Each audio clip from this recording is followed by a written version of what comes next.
Okay, good morning, and thank you for inviting me to visit your beautiful city here and your very beautiful country. I've had a very nice week in New Zealand. I visited quite a few wastewater treatment plants and talked with quite a few folks.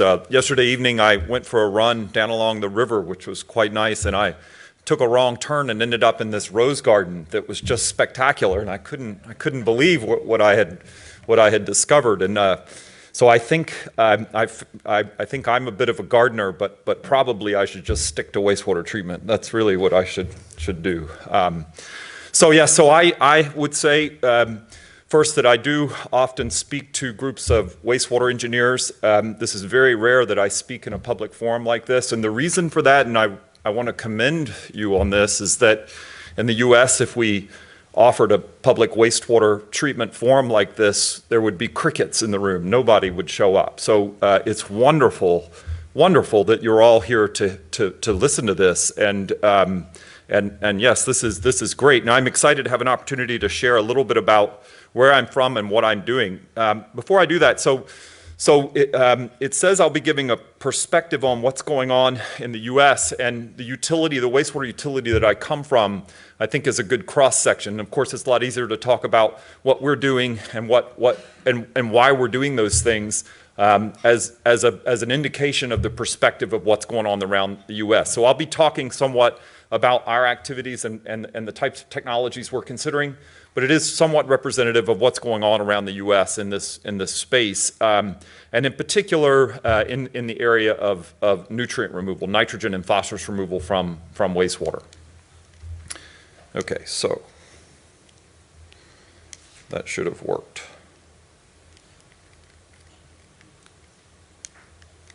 There we go. Oh, now it worked too much. Okay, so this is where I'm from. This is our service area that I'm in Eastern Virginia, right at the mouth of the Chesapeake Bay, and of course the restoration of the Chesapeake Bay, which has been overwhelmed with excess human activity, and in particular excess nitrogen and phosphorus is a big part of my day-to-day activity. We provide wastewater treatment, so we're a wastewater-only utility. We provide wastewater treatment for 17 localities with a combined capacity, and we have this goofy unit, of course, in gallons, and I feel, because the U.S. is screwed up in this regard, I feel obligated to do all the conversions for you. This is for about 1,000 megaliters of capacity, megaliters per day of capacity, or 1,000 cubic meters per day of capacity. And we serve about 1.7 million people, or 20% of all Virginians. We're an independent political subdivision, and the governor of the state of Virginia appoints the commission that oversees us. We have, actually this number is we inherited a couple of additional smaller treatment plants in our outlying communities. So we have a lot of these little tiny treatment plants, but we also have 9 sort of large plants. The largest is 54 million gallon per day, which is about 200,000 cubic meter per day, down to about 60,000 cubic meter per day. And they're sort of spread out all over this area. I'll point out one, this Atlantic plant, the one top on the list, is right here. This plant discharges directly into the Atlantic Ocean through a long outfall, and as a result of that, doesn't require any nitrogen and phosphorus removal right now, and we don't envision any time soon. But every other plant spotted here requires some level of advanced technology to meet the stringent limits that we have to meet, and those limits are only getting more stringent in the U.S. So in terms of that, since about 2008, we've been spending a lot of money to upgrade our treatment plants that were already doing pretty good treatment for nutrient removal, and in particular, this means nitrogen and phosphorus removal. We have from a solids handling standpoint, 5 of those 9 big plants have old multiple hearth incinerators, meaning these are facilities where we simply incinerate the biosolids and landfill the ash. These were all built in the late 70s and early 80s. We could continue to maintain them. They're approaching the end of their useful life, and it's a big challenge to figure out what to do with solids handling with all of those facilities, particularly given the fact that the air emission requirements for these incinerators are becoming very difficult to meet in the U.S. So this is a challenge for us. EPA, the Environmental Protection Agency in the U.S., is also forcing us to spend quite a lot of money on something that we're not all that anxious to do, and that's to reduce sanitary sewer overflows. So in our area, we don't have combined sewers, we have separate sewers, which means we already have the sanitary sewage and the stormwater in separate pipes, which is a good thing, but those separate sewer systems still can have some overflows during big wet weather events. And quite frankly, the amount of overflows we have is very small, but EPA and the Justice Department are sort of after every public utility, every wastewater agency in the U.S. that serves more than about 1 million people to deal with some of these issues, and this is not something we're interested in doing. And I'll come back to at the end and talk a little bit about a very large managed aquifer recharge effort where we would treat the wastewater to better than drinking water quality and inject that into our drinking water aquifer. And this is actually what we are very excited about doing. This is about $1 billion worth of work, approaching 400,000 cubic meters per day of capacity to do this. And this is nothing new in the U.S., right? There are a lot of parts of the U.S. that we're just simply out of water. And if we're out of water, we have no choice. We've got to deal with this. And in Virginia, in Northern Virginia, just outside of Washington, D.C., about 1 million people have been exposed to indirect potable reuse for as much, well, since the late 70s. And this has been going on, of course, in the arid southwest of the U.S., including Southern California, in the same time frame. So this is nothing new in the U.S. This is just a fact. So this is a little bit different look at our treatment plants. So one of the interesting things that was done in 2011, so these regulations came about in 2011, and you don't need the numbers here aren't all that important, but the plants in blue that discharge into the James River here were bubbled together and given single mass load allocations of nitrogen and phosphorus. And the opportunity that provides us is the ability to go after the low-hanging fruit. So meaning if it's less expensive to remove nitrogen at one plant, we should do that first, right? And as it gets more and more expensive, we can kind of figure out where we should do this. So this has become more common in the U.S., both trading schemes where we trade from plant to plant, or bubble permits when a single utility has multiple treatment plants. We can figure out what to do where that makes the most sense from both a financial standpoint and an environmental standpoint. So this is quite an opportunity, both nitrogen and phosphorus in this regard. I should mention the plants in red are also bubbled together in the same way. Interestingly enough, this is a small plant here on the Rappahannock River. This plant was too expensive, we thought, to upgrade for nitrogen and phosphorus removal, and so we're simply buying credit as part of an exchange program from an exchange program of other point source wastewater treatment utilities instead of upgrading that treatment plant. So now, unfortunately, that was 2011, and this thing gets harder to do all the time. So in 2011, it was 6 million pounds per year, and I'm just focusing on nitrogen now.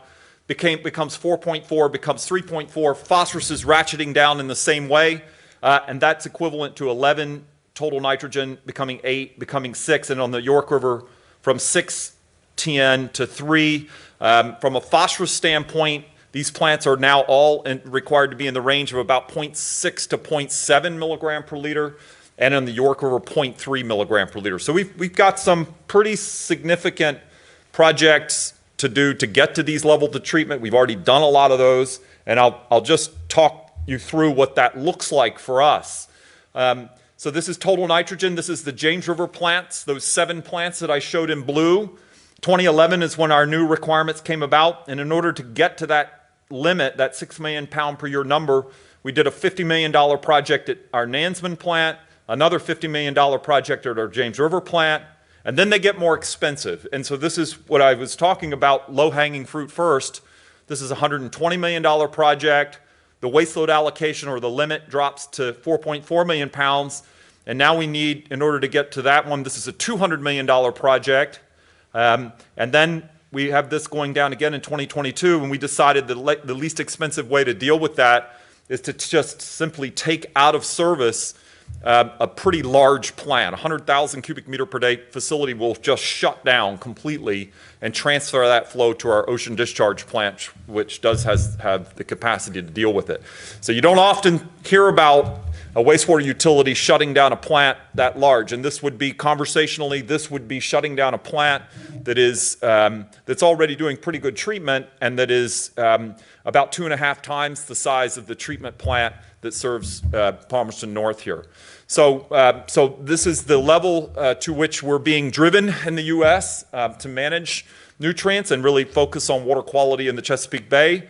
And then we have this thing called EPA backstop. So if that's not good enough, EPA has said that if the urban stormwater and agricultural sectors can't meet their obligations for nitrogen and phosphorus removal, then EPA will impose backstops on the public treatment utilities, the POTWs, and this is what we need to do. So if that's not stressful and uncertain future, I don't know what is, right? So we have no idea where we're going at this point. And I'll come back at the very end that we think we've found a way to deal with this significant uncertainty.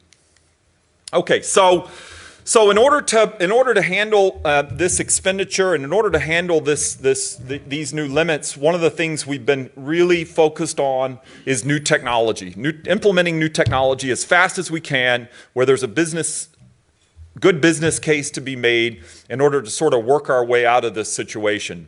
And there are a few sort of progressive wastewater utilities around the U.S., not a huge number, quite frankly, but there are some progressive wastewater utilities. And the utility that I'm working at happens to be a very progressive utility.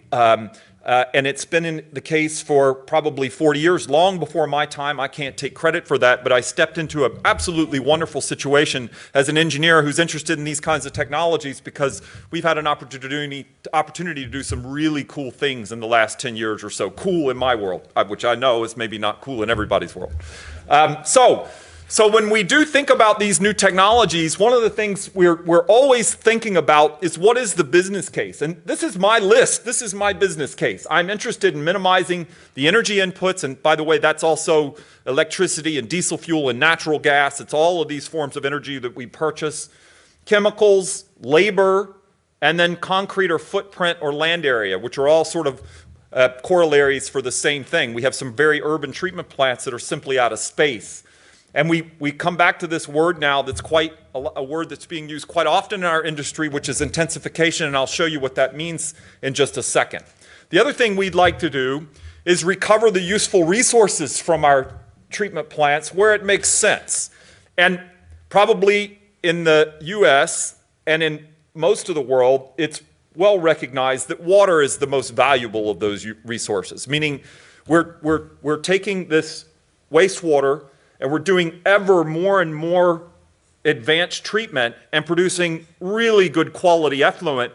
At some point, it probably doesn't make sense to just discharge it into salt water, which is what we're doing right now. And that's a consideration that, we spend a lot of money to get to really, really good quality water, and then we dump it into salt water and we say goodbye. And golly, that's just crazy, right? So we have to think about that. And then there are all sorts of other things we might recover. The next one on the list being fertilizer, nitrogen and phosphorus fertilizers. Phosphorus fertilizers for sure. Nitrogen fertilizers probably not at this point because we just can't compete with the cost of commercially produced nitrogenous fertilizers. But phosphorus is a different issue. So when I mention this concept of intensification, here's really what I'm talking about. We could think about lagoon-based treatment. And if we do that, we require a large land area to do it, but the life cycle cost is quite low. Often when we face these new limits, particularly with urban treatment plants, we're driven up this curve, and in order to get to a compact process, the costs go up dramatically, and we get to some of these pretty sophisticated technologies. From a technology development standpoint and a technology interest standpoint, what I'm always interested in now is pushing this curve down to the green line here.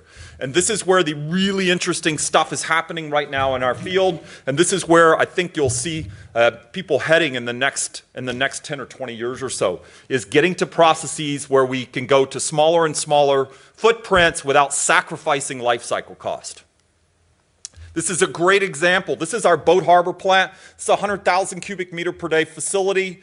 That was built, this facility was built originally as a primary plant only, so primary clarification only. and discharge. And when that was built in the 70s, it was out of space then. When we upgraded this plant for secondary treatment in the early 80s, it was already out of space, and we built the aeration tanks at this plant on top of the primary clarifiers at that time.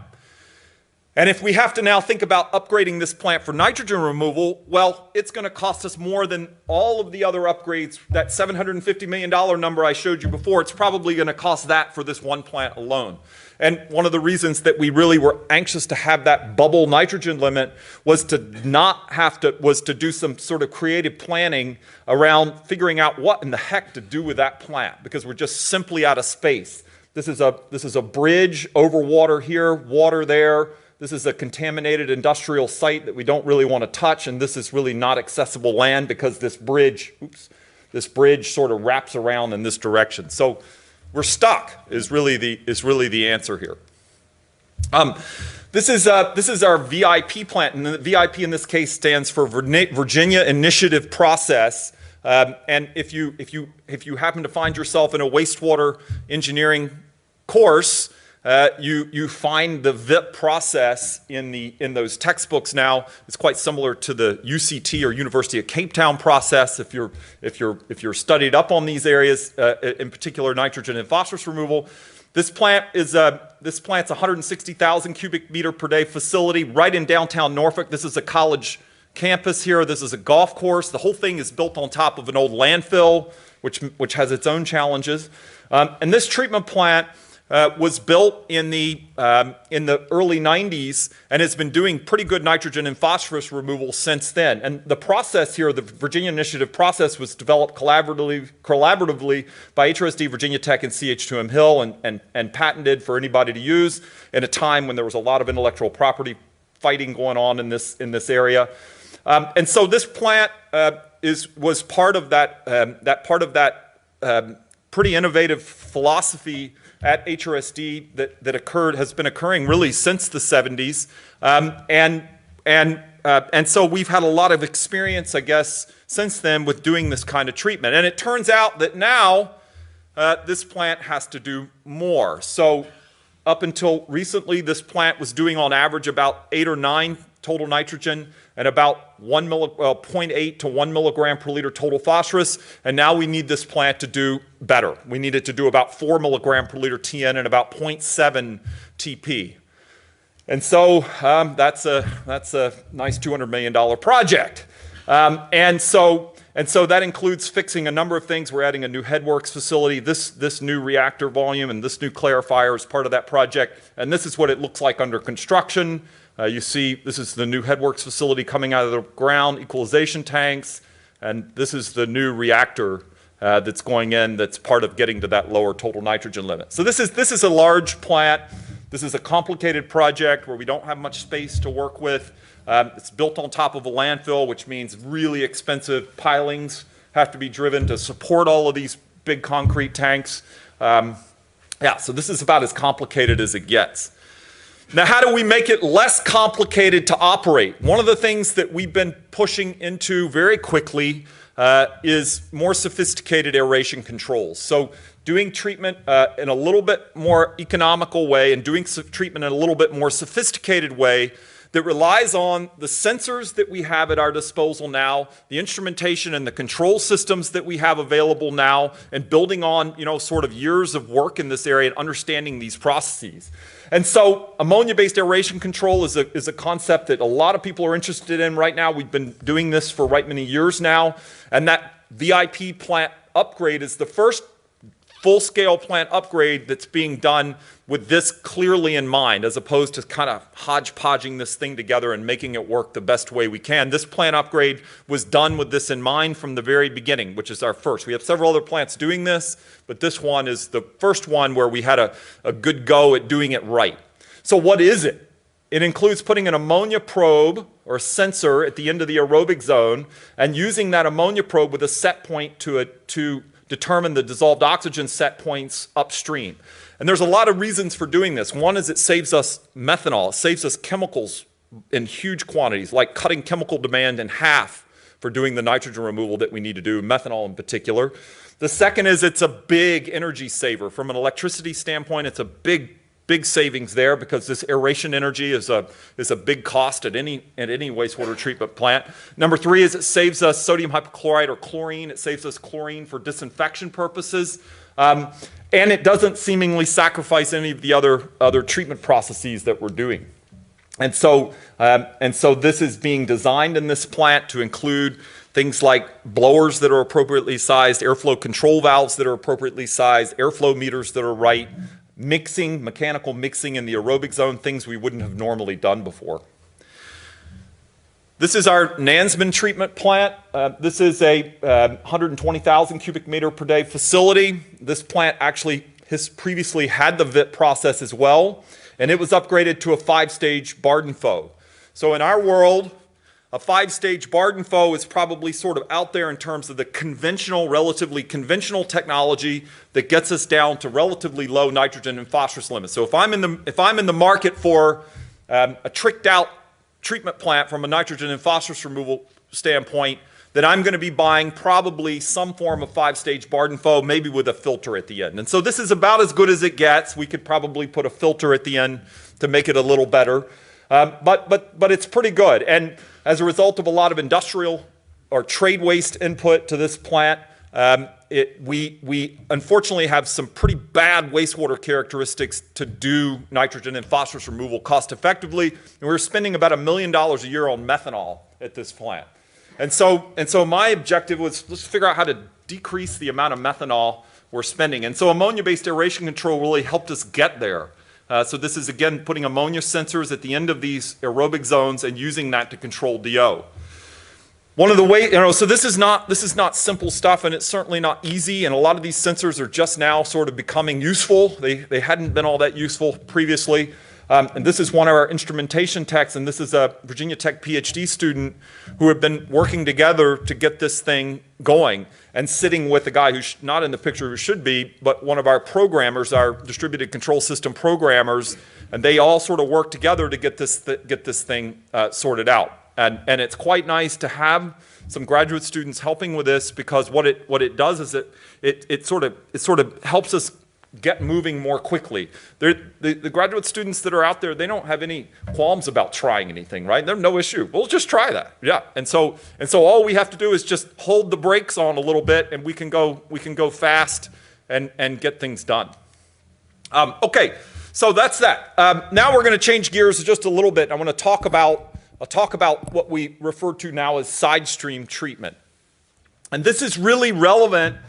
So here's the main part of the wastewater treatment plant: primary clarifier, aeration tank, secondary clarifier. This is what we all see when we visit a typical wastewater treatment plant. If that plant also has an anaerobic digester, and we dewater the solids at this plant, if this happens to be a centrifuge, we would call this centrate. And this centrate stream offers us a lot of opportunities to cut the cost of wastewater treatment plants when we have to deal with these more stringent limits. And that's the topic I want to cover right now. So this centrate stream is typically about 1% of the total influent flow. So this is the sewage coming in. If I take this centrate and I just put it back here, which is what is normally done, that's about 1% of the flow, but a typical is about 20% of the nitrogen load on the plant. And it's sort of concentrated in ammonia. It's warm. There's not enough alkalinity for nitrification. There's not enough carbon for denitrification. So it doesn't, in and of itself, it doesn't do well from a nitrogen removal standpoint. If we're doing biological phosphorus removal up here, this also contains a lot of phosphorus as well. So often what has been done previously is we take this stream and we just dump it in up here, and we dilute it in all this incoming wastewater.